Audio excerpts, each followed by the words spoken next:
Hi, I'm Rick Howard. In my job, I get to travel a lot. At least that's what I say at the beginning of our weekly videos.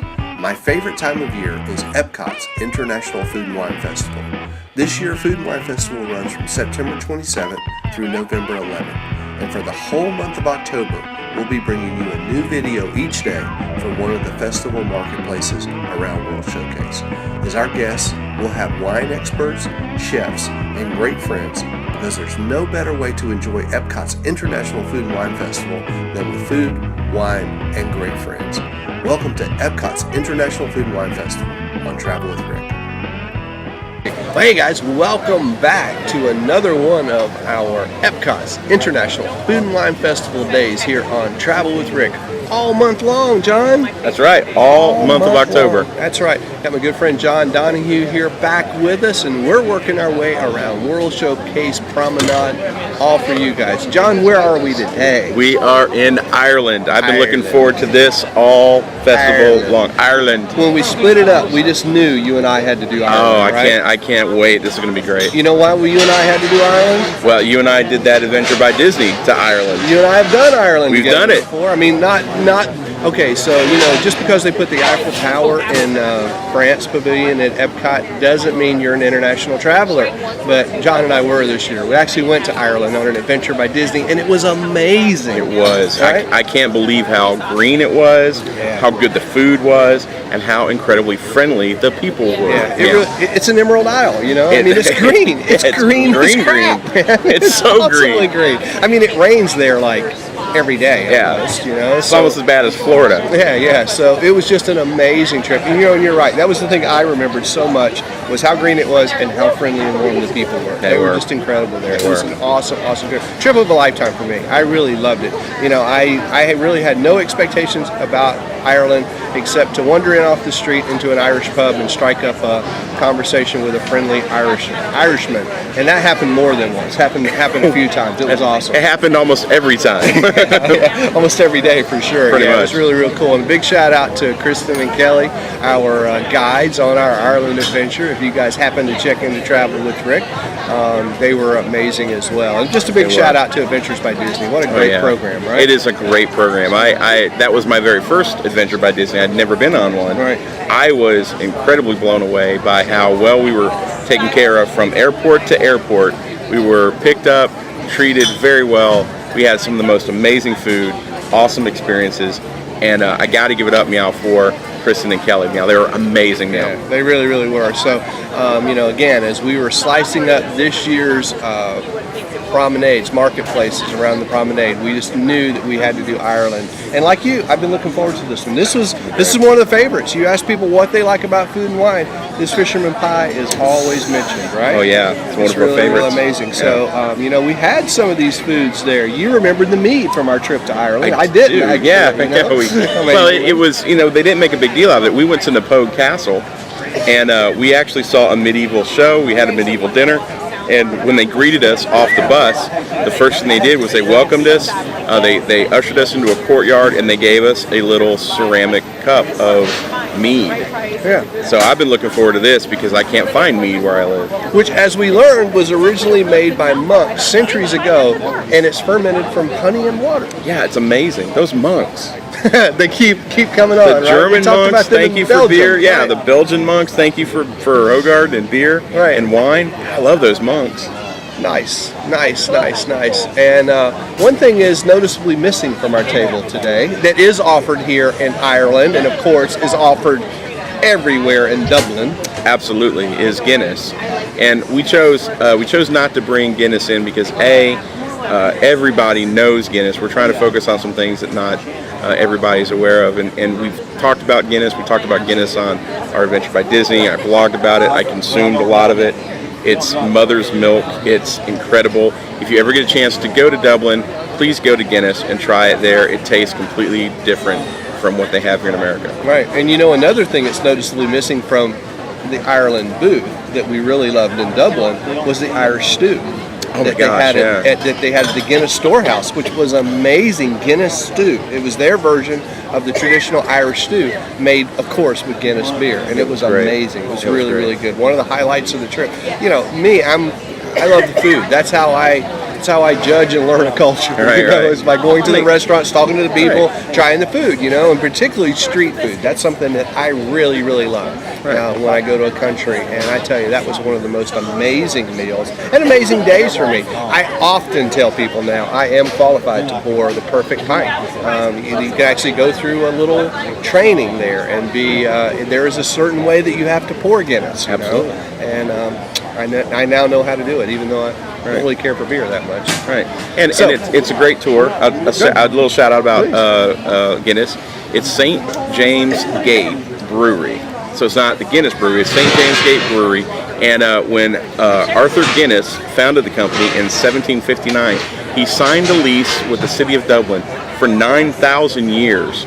And when you go to the Guinness storehouse where Rick and I took the tour and we learned how to pour the perfect pint, you can actually walk across the actual lease for 9,000 years. There will always be a place in Dublin for Guinness. Yeah, that guy kind of planned ahead, right? He did. He was very forward thinking. Absolutely. The Steve Jobs of his day. I guess he was. All right, well, let's get into some of this food that we have here. We have a few things here. We have the cheese plate, which is a Kerrygold cheese selection, reserved cheddar, Dubliner with Irish stout, and Skellig. All right, we've got some bread and butter on there. We've got a little fruit thingy happening, so that's kind of cool. Of course, we've got the lobster and seafood fisherman's pie. Crowd favorite here, right? Oh, absolutely. They bring it back almost every year. It's amazing. Yeah, as long as I can remember, big chunks of lobster. We don't know what holes inside this one yet for us, but we know that normally there are chunks and chunks of seafood and lobster. And then both of these things are back from last year, the cheese plate and this, but the dessert's a little different this year. Last year I kind of remember it being a warm lava cake. It was. Now it's a chocolate pudding with Bailey's custard. So I'll take that. All right, and we do have two drinks. We have, as John mentioned, the mead, which is variety. Is that right? Mead honey wine. Yep. Which, I now have a new appreciation for honey wine. The first time I had it a couple years ago with Ken. Last year, our friends Kate and Chad did this marketplace with us. The year before that, it was Ken and I, and we tried the honey wine then. I say I wasn't a real big fan, but now I understand a lot more about it. And that's what going to a country and actually visiting there and meeting the people and talking and learning.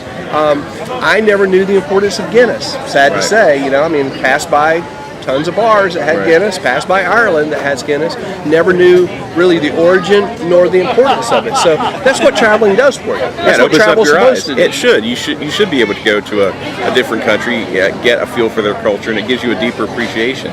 I'm part Irish, so I've never had a connection to Ireland, but the moment I stepped off that plane and saw the green and the water and the people, it's just I have a homesickness for a country that I never really spent a lot of time focusing on. So I love that. So anyway, like we said, this is a chocolate pudding this year instead of the thing that we had last year. So that chocolate pudding, the Kerrygold cheese we learned is all natural grass-fed cheeses and butters that are crafted all across Ireland. When we traveled across Ireland, not only did we see green pastures everywhere, but we saw cows and we saw sheep everywhere. Yeah, right? And when we took I don't know if you remember when we took the jaunty cart ride through Killarney National Forest. Our cart driver told us what kind of cows were. Kerry cows. So they're Kerry cows, hence the Kerrygold, so you can kind of see the relation. So this is going to be great. Here's some Kerrygold butter for you there. And if you missed our episode with the jaunty cart ride, of course you can go back and watch that and any of our episodes on Travel with Rick, past episodes, right? You can go there and you see a jaunty cart ride. You can see some scenes of us kissing the Blarney Stone and whatnot. The Blarney Stone, taking a tour of Dublin on a duck boat. Duck boat tour. Now that was pretty cool. Yelling at some Celts. Yelling at some Celts and learning some things about Bono, from you too. Kind of cool. We went by their recording studio, which is right across a little bay or a little water area from the apartment supposedly that Bono and Edge rent. And it is said, it is rumored that early in the morning going over to the recording studio, you might see Bono trying to walk across the water because he thinks he can, I guess. Yes. They love U2 there, but apparently they don't hold them in very high regard in Dublin. I think they love them, but I think they also like to pick on them a bit. That's right. You can't pick on your brothers, who can you pick on? That's right. All right, well, let's get into some of this food. I'm dying to try some of this lobster and seafood fisherman's pie here and just see what kind of chunks we got. Pardon my reach. Yeah, no problem. Sorry for not handing you one. Okay. I'm going to go start off with the cheese because I love Kerrygold cheese. All right, I am experiencing some chunks right away.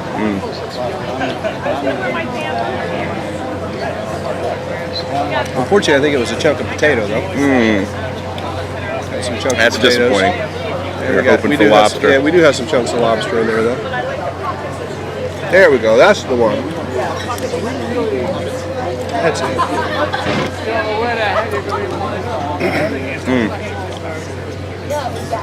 So what do you got there? Well, I tried the first cheese, and I believe that's probably the cheddar, the reserve cheddar, the first one I had. Really good, really strong. Did pair well with the mead. Have you tried the mead yet?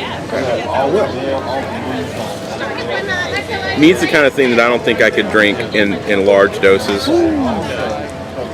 Yeah, it is a little sweet. It is honey, so it does go nice with that cheese, actually. Oh, that's nice.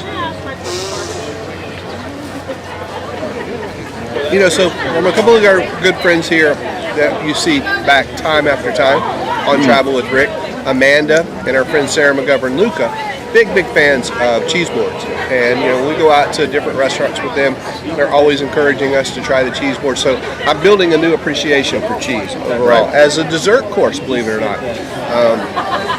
So it's just a wonderful after dinner thing to do, to try a cheese board, or even an appetizer thing before dinner to do. So that's really good. That is really good. And it does pair nice with the wine. Now, go ahead. No, I said it does. It's really good. It does pair well. Like what I was saying about the mead was that fermented taste. I don't know how to describe it better than that kind of fermented. And you can taste the aftertaste of the honey, which is really nice. But that is not the type of thing where I could drink a full wine glass of that. That's a very small dose type of alcohol for me in my palate. I don't think I could drink a ton of that. So I'm not sure which is that. That's the Dubliner or the Irish Stout and Skellig, but that's got a really good flavor to it as well. Got some lobster. The fisherman's pie, again, is awesome. Yeah, it's really good. Just loaded with seafood in there. Vegetables, yeah. Now, I would like to mention, we've been telling you that each marketplace this year has a featured pairing. You know, in the past, they've paired wines with different courses, or not courses, but you know, different offerings, food offerings that they have there. They have a wine to go with that. But what they're suggesting in each marketplace this year is one food and one beverage to go with that. So here they are pairing the chocolate pudding with the Irish coffee. Now, Irish coffee is something that I learned about in Ireland. Our last night there at that really fabulous farewell dinner we had in Dromoland Castle. I think I'm saying that right. Like a pro. You know, that Irish coffee we had that night was probably one of the better coffees I've ever had in my life. It was amazing. That was an amazing right there. It was really, really good. So I'm just going to have a piece of this dessert here. Try some of this chocolate pudding. And I'm normally a big dessert guy. I'm not normally a dessert guy, but you know, you put this Bailey's cream. You put Bailey's in it, anything's good. What are we looking at here? Yeah, Bailey's custard, actually.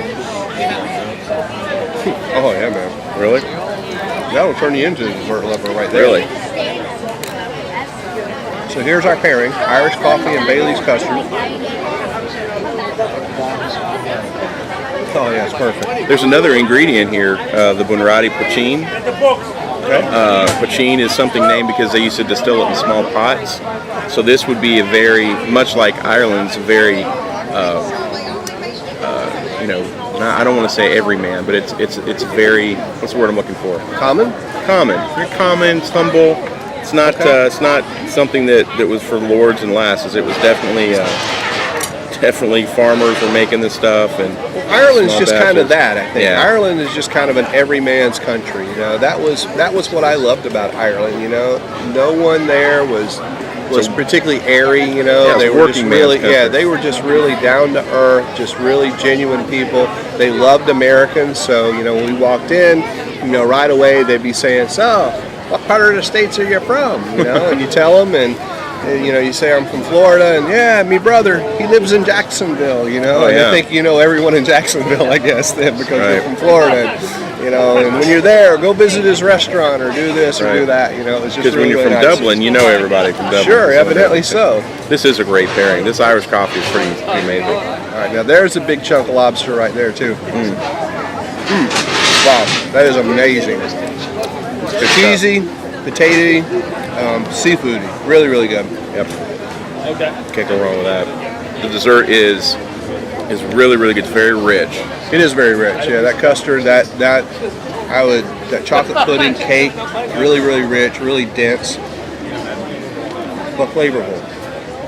I like this bread and Kerrygold butter. Oh yeah, can't go wrong with Cheese. Kerrygold, which is available in the United States. Kerrygold butter is. The cheese is awesome.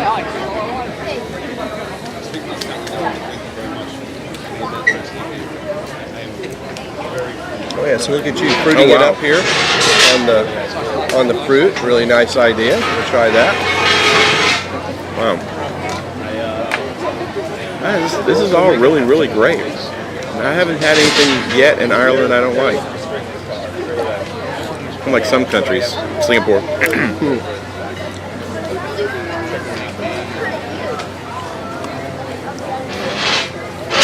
Pretty amazing. But as Bob would say, Singapore is misunderstood. So misunderstood. Have you tried the mahi yet from Singapore? I have not tried the mahi yet. Okay, so I will say try the mahi. They're here all month. You should check out the mahi there. Definitely, please though, save your $8. Do not try the Singapore sling unless you want to be disappointed. We actually saw someone yesterday trading in their Singapore sling for a beer. So yeah, Really? definitely don't make that mistake. That Singapore sling, no, please. That Singapore sling is nasty. It is. Yeah, it's it not is. good. It is nasty's definition of nasty. Not even Singapore people like the Singapore They sling, don't. what Anthony Bourdain says. Of course he does. They don't. Who would? You can't go wrong with any of these choices from the Ireland booth. Again, Ireland's a winner. They're knocking it out of the park, I think. I love what it's called. That's quite enough. Oh, that meat is amazing.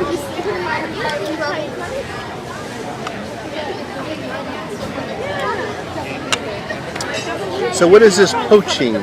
Poaching? The poachine, poaching. it's an ingredient in the Irish coffee. Okay. And what flavor does that bring out in the coffee? What does it taste like? What is it? Well, I know what Bailey's tastes like. So it's a liqueur or Yeah, it's something more like of a that? liqueur. So Okay. it's the aftertaste after you drink the Irish coffee. That's the aftertaste. is what it is. Interesting. Okay, yeah, this is really good. I'm going to reach That's over good. you for Have that. at it. Have at it. It's good. Oh, it's nice. That's very really good. nice. You drink a lot of that. So you think it has Jameson's in it, or it's just a poaching? I don't think it has Jameson's in it because I really like this. So that was our other big debate, you know. Jameson's Irish whiskey, yeah, not so much. Well, you know? as we learned on the entirety of our trip in Ireland, it depends on what type of Jameson's you have. So I Right. think we had, bottom shelf, run-of-the-mill Jameson's, which I did not like at all. And I made the mistake of saying that in front of a couple of really big Irish whiskey fans who were part of our adventure by Disney. And through the course of the trip, Got to be friends. I got to be friends, and they kept giving me really great examples of Irish whiskey. And I developed an affinity for Tullamore Dew. And was it Macallan's? Powers. We like the Powers. Powers a lot was as great. Well. Yeah. Tullamore Dew was nice. We Yeah. did like that one. And then the Powers. And when we got back, you so generously gave me a bottle of Powers. It was really, really nice. So, yeah, nice. There are some nice whiskeys to be found. And boy, there's an abundance of whiskey. Oh my gosh, They take their Irish whiskey seriously there. I know we went to one little pub one night, and it said, special of the day, whiskey. That was their thing. You know, it was really really neat. Great place. Great. Is place it Tim and Sharina? Yeah, the Hearts. The Hearts. Yeah, they actually went to Ireland a week early and drove all over the northern part of Ireland, and their whole goal was to go to different Irish whiskey places.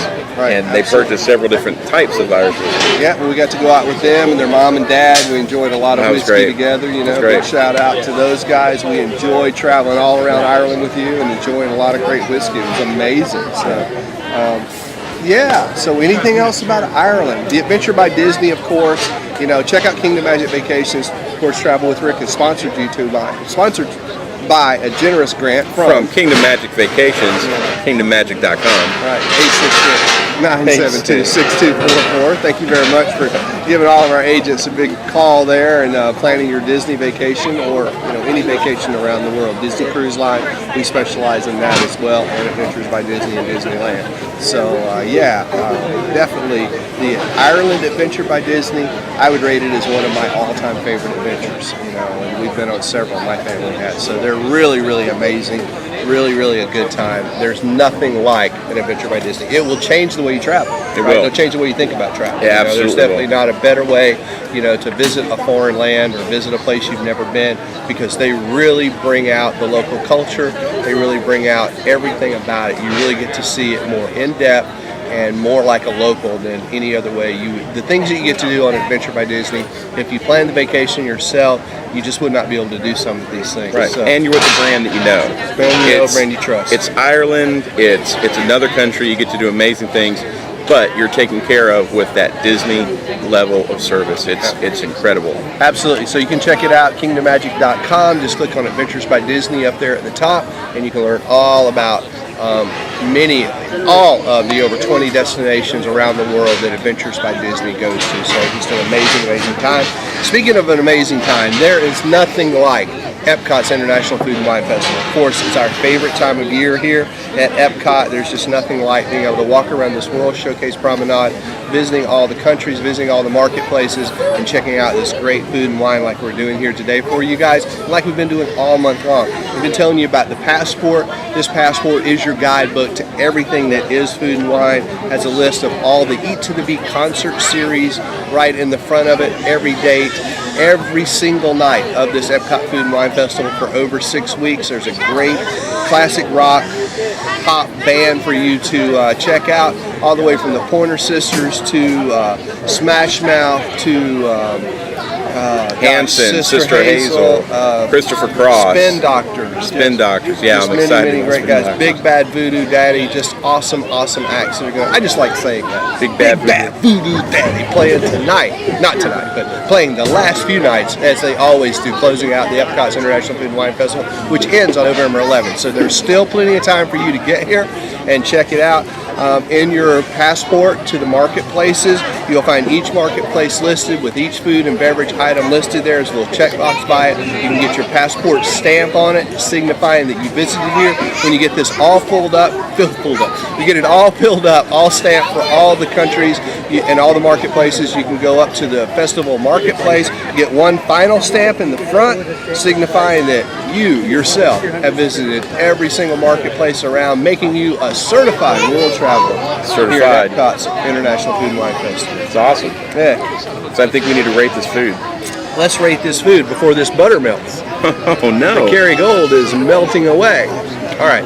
So you go ahead, John. Kick it off. What do you think? I have to say that the cheese plate with the Kerrygold butter, the Kerrygold cheeses, and the compote that they bring along with it is definitely, to me, a 5. Wow. I think highest ratings for that. Highest rating possible. I think it's definitely a 5. It's worth it. It's a great cross section of all of the Kerry. It's very indicative of the Kerrygold products. So I think that's great. All right, I'll jump in there on that one since I just had a great bite of that bread with some nice melted butter on it, thanks to this hot Florida sun, and some of that compote that you mentioned. I'm going to give that a solid 4. Now, let's kick it up. I'm going to go ahead and go 4.5. 4.5. Right in there. Breaking right bottles. in there. Just breaking some bottles there. All right, good job. And let's move on to the fisherman's pie. Absolutely. This is such a great dish. Crowd favorite. Crowd favorite. It's every year. It's amazing. And this did not disappoint. I would probably say a 5 again. Woo! All right, ding, ding, ding. Fan of Highest Ireland. marks Highest all the way marks. around. All right. Just because it is such a popular dish, and just because I got that large piece of lobster in there, I'm going to go and do the same. I'm going to go 5. Give it the highest ratings possible. It is a crowd favorite. It is a Rick favorite. It's a Travel with Rick favorite. Every guest loves it that we've had here. So yeah, 5 on that as well. Excellent. And moving on to the dessert with the warm pudding on the chocolate cake, I would say that's a solid 4. All right, I'm going to agree with you right there as well. I'm going to say a 4 on that, just because I did love that Bailey's custard, and I thought paired with that Irish coffee was so good. I know we're not rating the beverages, but that was such a good accompaniment. I think you couple those two things together, definitely kicks it up. I'm going to give that a solid 4 as well. So there you go. Highest ratings all around. 5, 5, 4. Can't beat that, man. That's awesome. Really well, I know I went 4.5, but That's still, okay. 4.5, 5, and 4. High ratings. Definitely don't miss this. One thing I want to say, when you come out to Food and Wine Festival, bring a little patience. It's going to get hot, okay? Because this is Florida. You may hit it some of the cooler days when we get closer to November. All right, but still, make sure you stay hydrated, bring some waters. Not only do they have these alcoholic beverages that we've been showing, they have Minute Maid lemonade at each one of the booths. They have water there for sale at each one of the booths. So make sure you grab a water, stay hydrated. There are water fountains around the promenade as well. You can go up to some of the counter service restaurants there, ask for a glass of water. Be sure to stay hydrated. That's really, really important. And also bring some patience. The lines can get a little bit long later in the day, all right? But they move fast. Cast members are working as hard as they can. Remember, a lot of this food they're preparing from scratch right there. In Belgium, they're cooking the waffles. Yeah, the fisherman pie is probably plated up and brought over, but they're working hard in those kiosks for you in those marketplaces, and the lines move well. So if you see a long line, hey, strike up a conversation with somebody, learn a little bit about your neighbor, and check out some great food and wine. But bring your patience, okay? Yep. It's not going to be terrible, and you're going to be glad you did when it's over, right? Absolutely. That's great. Another thing is there's always places, different pavilions around World Showcase, great places to walk in. And you've done a lot of really great Kingdom Magic quick tips, pointing out a lot of the pavilions. Walk around the pavilions, walk in the pavilions. There's air conditioning. It's another great way to cool off periodically as well. Yeah, and a tip I just thought of, if you're a Chase or a Disney Visa card holder, if you're a Chase card holder or a Disney Visa card holder, there is a Chase Lounge available exclusively just for you. This year it's in America Gardens. Different. It used to be in the Festival Marketplace. This year in America Gardens, there's if you're a Disney Visa holder, which is offered by Chase, or if you're any Chase card holder, then you can go in there. There are non-alcoholic beverages there that are complimentary. They have Apple. They have charging stations for your phones. If you have an Apple, plug right in, charge up your phone, get on My Disney Experience, check out what's going on with your vacation. And then this year, brand new, they have beer and wine for sale there as well. Oh, wow. So you can, get in the air conditioning if it's a hot day out, have a glass of water, have, a Coke beverage right there that's complimentary, have some air conditioning, pick up a magazine, watch some TV, and just relax on a nice couch there. So that's a nice little perk for Chase and Disney Visa card holders. That's good. That's a good tip. Good tip. All You're full of incredible information. Hey, I do what I can, this life that we live, John, it's so difficult, it's so hard, but we try to add value to people as we go along because we consider it our lot in life to do so. We want to pass along the things we pick up along the way, Brilliant. Like you should have some mead when you come to Ireland. Yeah, everything goes better with mead, right? Mm-hmm. So I think that's going to do it. I think we have a nice little episode here in Ireland. Brilliant. I was so looking forward to this one. Glad we got to do it together. Me too. Thanks for having me. Kind of brings back all those great memories of our trip to Ireland. If you want to see more about our trip to Ireland this year, you can definitely check that out. Just search there in the archives of Travel with Rick for our Ireland Adventure by Disney trip, or any of our adventures. Many of them are on there. We've got stuff from Germany, of course from Costa Rica with Travis. My friend Travis Tenney and I went last year. Tony and I did some stuff on Adventures by Disney and Backstage Magic. That may not be up there yet, but we've definitely got that coming for you. So a lot of cool stuff that we've done.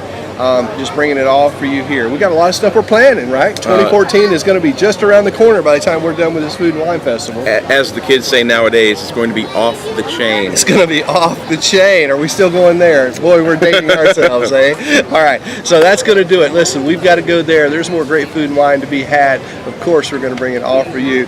Great friends like John. Thanks, John. Appreciate you coming out. Great food like this, and lots of it we're going to be bringing for you. Thanks for watching. We'll see you right back here tomorrow for another episode in our Travel with Rick Food and Wine Festival series. Cheers, everybody.